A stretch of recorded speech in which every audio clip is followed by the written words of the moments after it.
క్రీస్తునాథుని యందు ప్రియ సహోదరి సహోదరులారా, పాస్కా 4వ ఆదివార ధ్యానాంశానికి మీకు స్వాగతం. ఈ ఆదివారాన్ని మంచి కాపరి ఆదివారం అని పిలుస్తారు.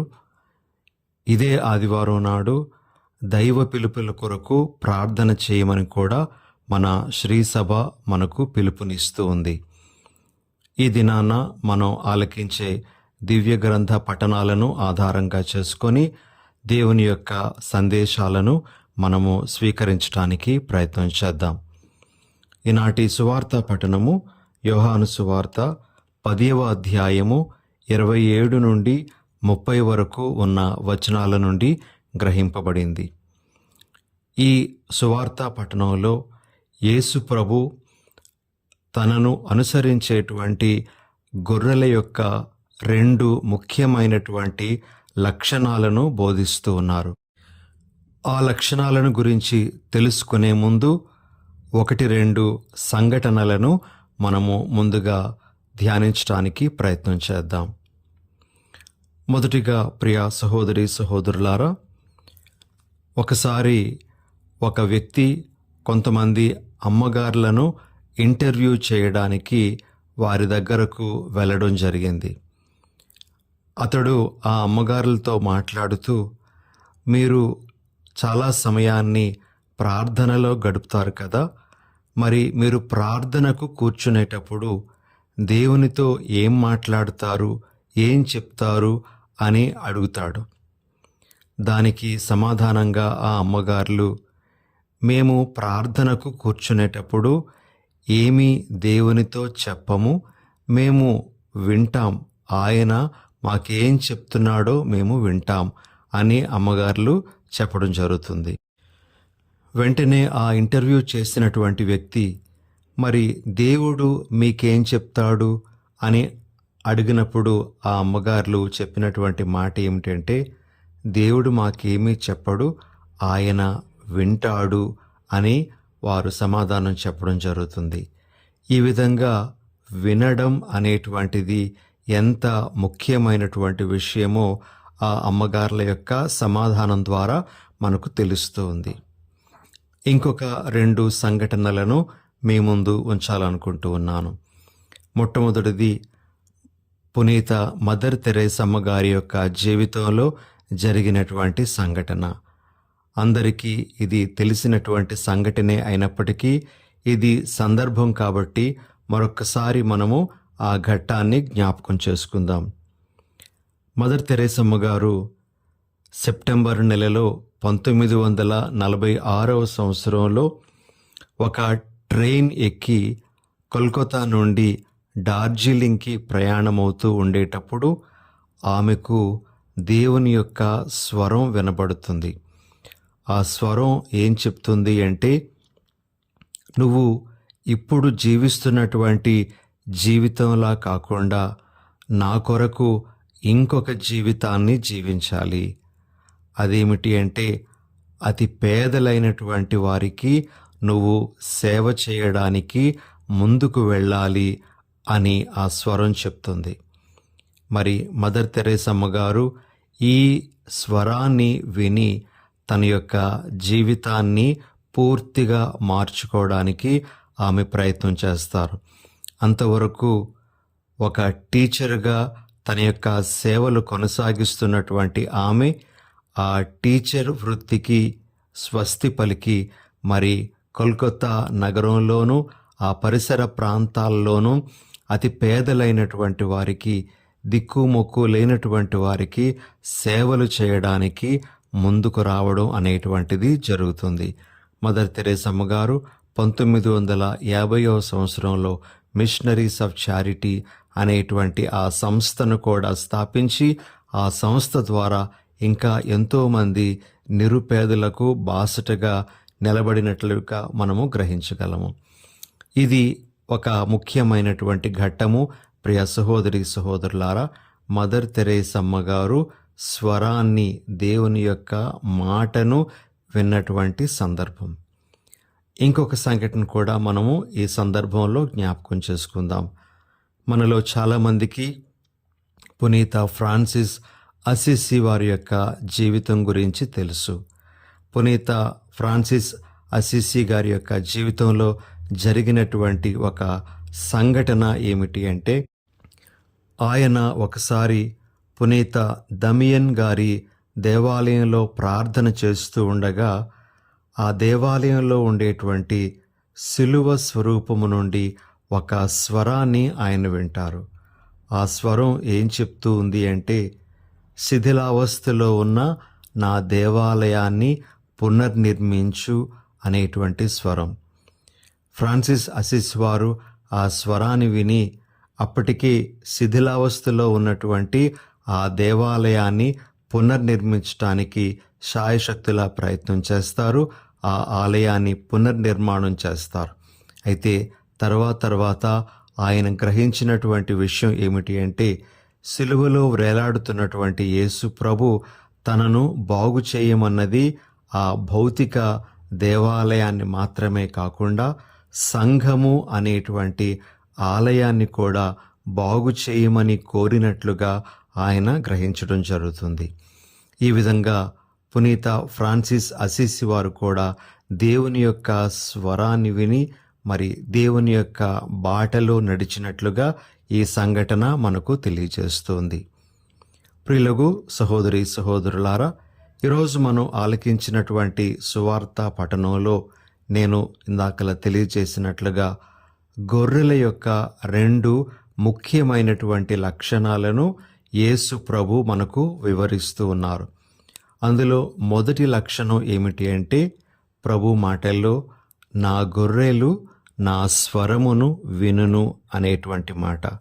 యోహాను సువార్త 10వ అధ్యాయము 27వ వచనము. ప్రియులారా, నా గొర్రెలు నా స్వరమును వినును అనేటువంటి ఆ మాటను యేసు ప్రభు చెప్పినప్పుడు అందులో మనకు 2 ముఖ్యమైనటువంటి భావాలు స్ఫురిస్తూ ఉన్నాయి. మొదటి భావం ఏమిటి అంటే, యేసు ప్రభు తన అనుచరులను లేదా తన యొక్క శిష్యులను నమ్మేటువంటి విధానం మనకు కనబడుతుంది. ఆయన తనను అనుసరించేటువంటి వారు తన స్వరాన్ని ఆలకిస్తారు, వింటారు అనేటువంటి విధంగా తన నమ్మకాన్ని వ్యక్తం చేస్తూ ఉన్నారు. ఇది ఒక భావం. రెండవ విషయం ఏమిటి అంటే, యేసు ప్రభు తనను అనుసరించేటువంటి వారు తనను వినాలి, తన స్వరాన్ని వినాలి అనేటువంటి ఆశాభావాన్ని వ్యక్తం చేస్తున్నట్లుగా కూడా మనము గ్రహించవచ్చు. కాబట్టి ఆయన తన యొక్క నమ్మకాన్ని ఒకవైపు ప్రదర్శిస్తూ ఉంటే, రెండవది తన యొక్క ఎక్స్పెక్టేషన్, తన యొక్క ఆశాభావాన్ని కూడా ఆయన ఈ మాట ద్వారా వ్యక్తం చేస్తున్నట్లుగా మనము గ్రహించాలి. ప్రియులకు సహోదరి సహోదరులారా, వినడం అనేటువంటిది కేవలం చెవులతో చేసేటువంటి పని మాత్రమే కాదు. వినడం అనేటువంటిది హృదయంతో మనము చేసేటువంటిదిగా మనము గుర్తించాలి. వినడం వెనక ఒక ముఖ్యమైనటువంటి విషయాన్ని మనము గ్రహించాలి. ఎవరైతే వింటారో, ఎవరైతే నిజంగా వింటారో అటువంటి వారిలో ఒక స్పందన, ఒక సమాధానం అనేటువంటిది బయటకు రావడం జరుగుతుంది. వినేటువంటి వారే స్పందిస్తారు. మరి కేవలము చెవుల వరకే తమ యొక్క వినడాన్ని పరిమితం చేసుకునేటువంటి వారి నుండి ఎటువంటి స్పందన రాదు ప్రియ సహోదరి సహోదరులారా. అందుకే హృదయంతో ఆలకించాలి అని చెప్పడం జరుగుతూ ఉంది.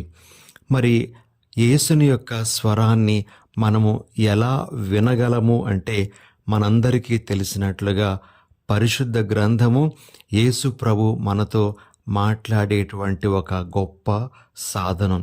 ఈ గ్రంథాన్ని మనము పఠించేటప్పుడు కానీ వినేటప్పుడు కానీ ఆ ప్రభు యొక్క స్వరం మనకు వినబడుతుంది.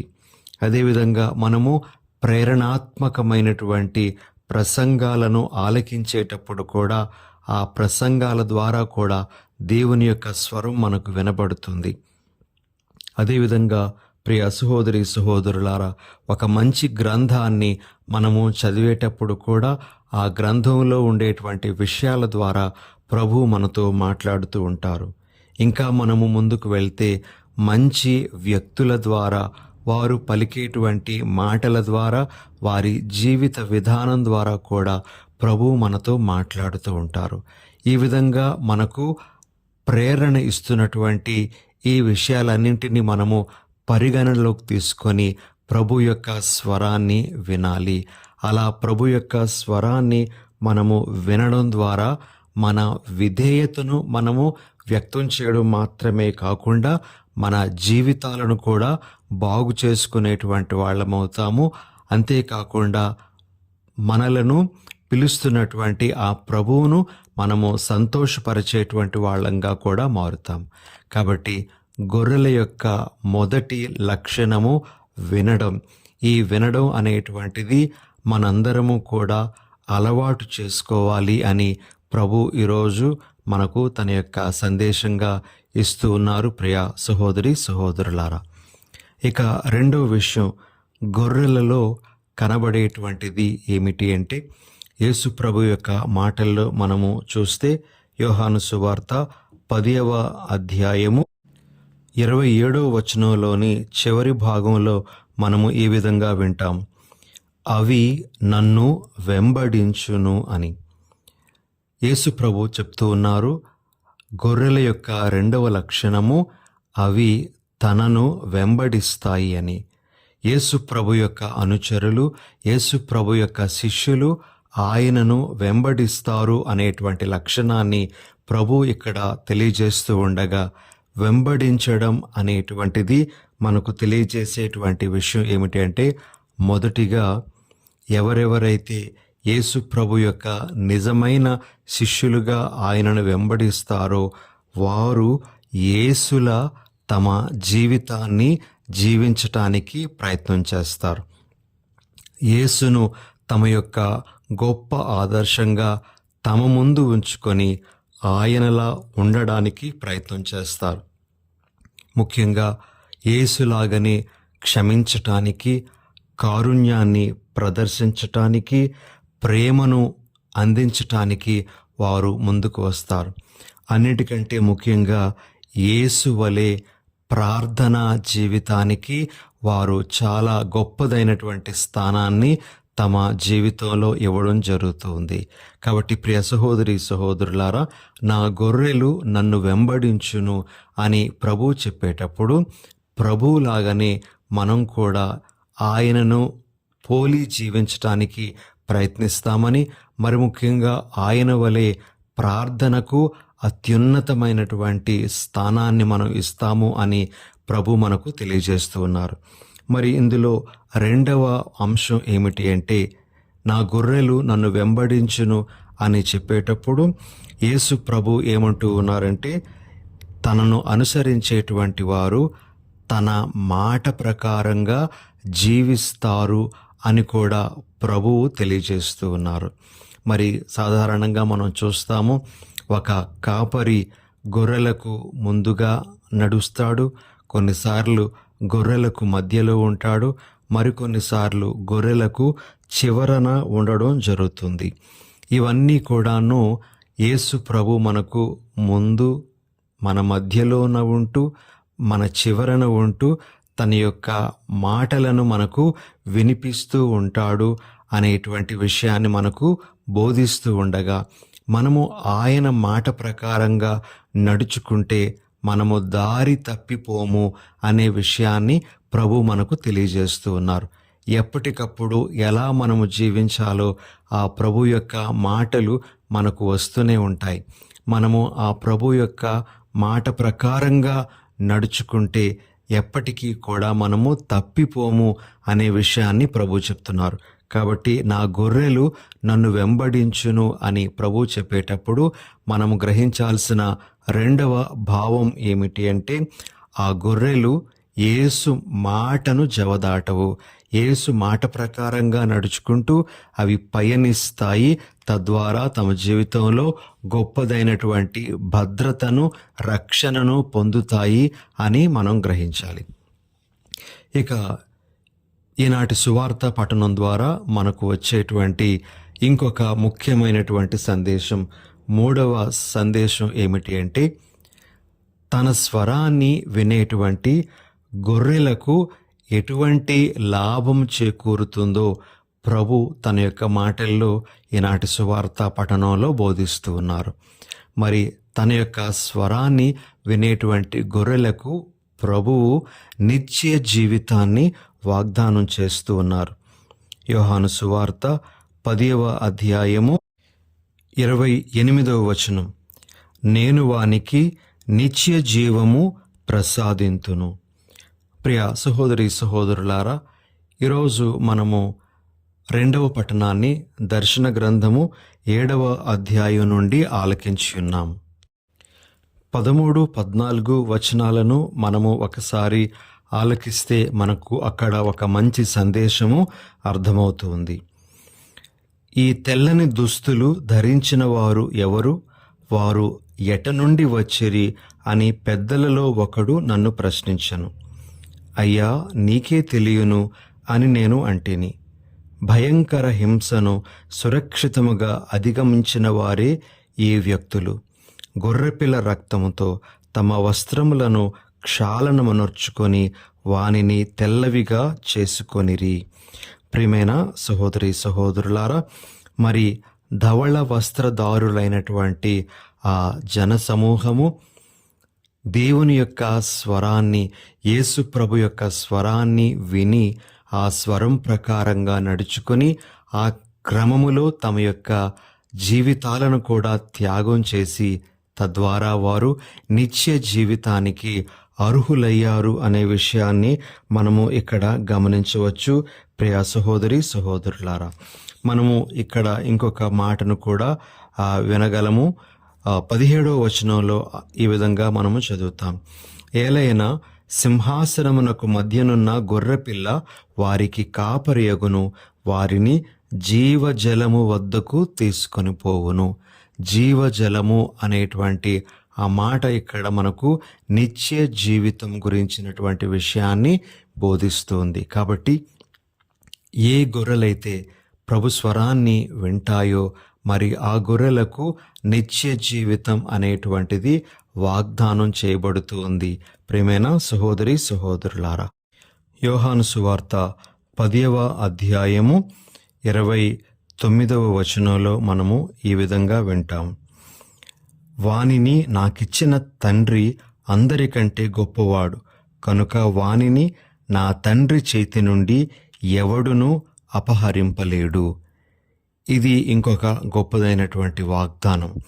ఏ గొర్రెలైతే యేసు ప్రభు యొక్క స్వరాన్ని వింటాయో, ఎవరెవరైతే ప్రభువుని అనుసరించేటువంటి వారు ఆ ప్రభు స్వరాన్ని వింటారో అటువంటి వారు దేవుని యొక్క హస్తాల నుండి అపహరించబడరు. దేవుడు వారిని ఎల్లప్పుడూ సురక్షితంగా కాపాడుతూనే ఉంటాడు అనే ఇంకొక వాగ్దానము మనకు ఇక్కడ ఉంది. ప్రియ సహోదరి సహోదరులారా, ఈరోజు మంచి కాపరి ఆదివారాన్ని కొనియాడుతూ ఉండగా, యేసు ప్రభు మన మంచి కాపరిగా ఉండగా మనందరము మంచి గొర్రెలుగా ఉండాలి అని ప్రభు మనకు తెలియజేస్తూ ఉన్నారు. మంచి గొర్రెలుగా మనము ఆయన యొక్క స్వరాన్ని వినాలి, ఆయనను వెంబడించాలి. తద్వారా ఆయన వాగ్దానం చేసేటువంటి నిత్య జీవితాన్ని సొంతం చేసుకోవాలి. అదేవిధంగా ఎల్లప్పుడూ సురక్షితంగా ఆయన హస్తాల నీడలో మనము ఉండాలి. ఇది ప్రభు ఈరోజు మనకిస్తున్నటువంటి సందేశం. కాబట్టి ప్రియ సహోదరి సహోదరులారా, యేసుకు చెందినటువంటి మంచి గొర్రె పిల్ల వలె మనము ఎల్లప్పుడూ జీవించే భాగ్యాన్ని మనందరికీ అనుగ్రహించమని ఈనాటి దివ్య బలి పూజలో ప్రభువుని ప్రార్థన చేసుకుందాం. చిన్న ప్రార్థన చేసుకుందాం. దయగల ప్రభువా, ప్రేమగల మా తండ్రి, మీ పరిశుద్ధ నామానికి స్తోత్రాలు. ఈ ఆదివారాన్ని మంచి కాపరి ఆదివారంగా మేము కొనియాడుతూ ఉండగా దేవా, మేమంతా యేసుకు చెందిన మంచి గొర్రెల్లా జీవించే భాగ్యాన్ని మాకు ప్రసాదించండి. అదేవిధంగా ప్రభువా, మేము మా వివిధ అంతస్తులలో ఉండేటప్పుడు మేమందరము కూడా కాపరులమే అనే విషయాన్ని గుర్తుంచుకొని మంచి కాపరులుగా వ్యవహరించే భాగ్యాన్ని మా అందరికీ ప్రసాదించండి. ప్రభువా, ఈనాడు దైవ పిలుపుల కొరకు ప్రార్థన చేయమని శ్రీసభ కోరుతూ ఉండగా ప్రభువా, మీ సేవకై అనేక మంది యువతి యువకులను ప్రేరేపించి వారిని మీ సేవలో నిలుపుకొని వారి ద్వారా మీ యొక్క రాజ్యమును సుస్థిరం చేయమని మా ప్రభువైన యేసు నామమున అడిగి వేడుచున్నాం తండ్రి. ఆమెన్.